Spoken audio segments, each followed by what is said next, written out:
In this video, you guys are going to learn how to sequence yourselves correctly in the downswing, just so that you can make your swings as efficient as possible. So when I talk about efficiency, what I mean is that we don't want to dominate with your arm in the downswing. We don't want to dominate with the chest. Okay, we need to make sure that we start to initiate the downswing from the ground up. Okay, so I'm going to explain what that means, and I'm going to show you some exercises that you can do to build some awareness on how to do this correctly. And if you guys want to send in your swings to me directly, you can visit my profile on the Skillest app, and I'll leave that link in the description box. But if I can see your swing, I can better analyze what's going on and recommend the appropriate drills or exercises for you specifically.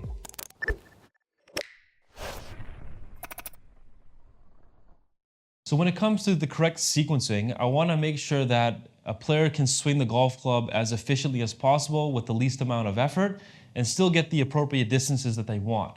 So when a player kind of sets up to the golf ball and I see them swing, a lot of the times they tell me, oh, I feel like I'm putting a lot of effort into it, but I'm not able to produce a lot of speed.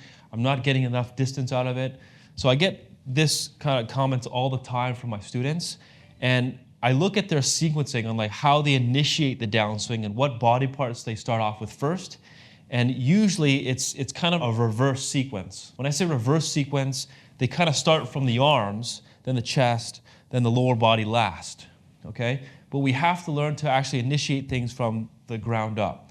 So when I say the ground up, if you look at a lot of tour pros from the side view first, you'll see that when they get to the top of the backswing, they initiate with kind of their hips turning first, followed by the chest, followed by the arms, then the club is last, okay? So the way to think about it is like a whip. You're actually moving the handle really quickly first, and then everything else kind of follows, and then at the very end of the whip is when it cracks, right?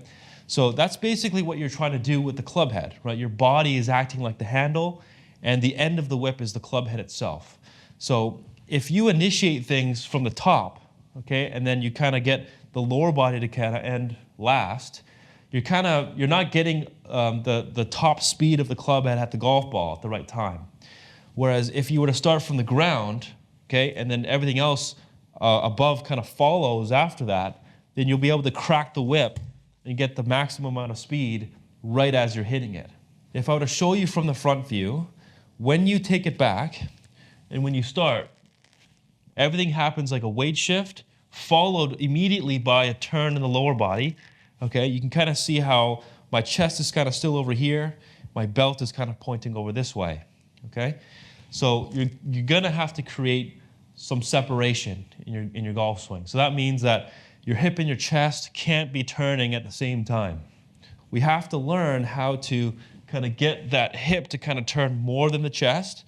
Then immediately the chest is going to follow a little bit, and then the arms are going to come down, and then the club head last. So it should look like you're kind of whipping that club head through impact and getting that top speed right at the golf ball. So if you're able to do that, you won't feel as though you're putting so much physical effort into it, but because everything's more efficient, you'll be able to kind of get a lot more speed at the right time. When seeing the pros from the side view, from the top of the backswing, what I usually look for is that by the time their lead arm gets close to parallel with the ground in the downswing, that their knees have already returned to like a neutral position. So neutral position just means that their knees are kind of like side by side right over here, right? A lot of the times I see people turn and they kind of start with their arms first, kind of like this. So they're kind of in this position here with their knees still changing a flex. So they kind of look like this, then they throw their club at it, and then they turn afterwards. So those players tend to struggle with producing a lot of power and speed. So what you have to do is we have to learn to kind of get this to turn first. You can kind of see how my hands are still feeling back here, my hips are turning, my knees have returned to neutral, and then everything else follows. So now that you kind of have an idea of the correct sequencing of things, let's do some exercises to kind of test out if you're able to do it physically and what you should be feeling. Okay, so here are some simple exercises that you can do at home that'll help you build some awareness and actually tell you whether or not you can physically do it or not, if you have the mobility to do it. So I just have like a stick here. If you don't have a stick, you can just use a wall. as well. You just place your hands against the wall, like you get in your setup position like this. But in this case, when I have this here, I'm just kind of, my left hand's on top, kind of my right hand is positioned just underneath. But when you're in this position here, you can first start by kind of isolating your upper body and then seeing if you can create some separation with your hip. So when you turn your hip into the follow through, you'll notice that I'm not moving my chest at all, like zero amount of movement, okay? So the buttons of my shirt are kind of pointing forward and I'm kind of just turning my hip. So I can clearly create that separation here and my body's pretty stable, okay? So from the front, if you want to see it, I can just put this across my chest. You can see that my chest is going to be very, very stable, but I'm going to turn my hip. And you can see the buttons aren't moving at all. My belt is pointing this way. My chest is facing forward at you guys. Okay, a lot of people that may struggle with it may kind of look like this as they're turning. They're kind of moving their chest like with their hip. That could mean that you don't really have the awareness or the stability to really do it, okay? If you can practice this to build some awareness of what that should feel like, then that can actually help you in applying it in the downswing. But if you're not able to do it, then you probably need some to do a bit more stretches or stuff like that. That can also help.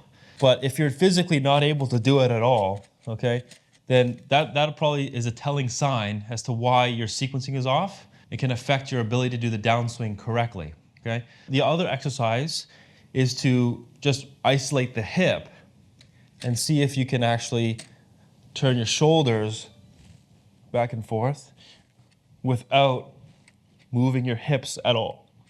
Okay, you can kind of see I'm doing that. Okay, so if you're turning your chest and you're kind of seeing this, okay, you're not doing it correctly. You cannot move at all. All right, so you're turning your chest. See the buttons or my belt buckle doesn't move at all.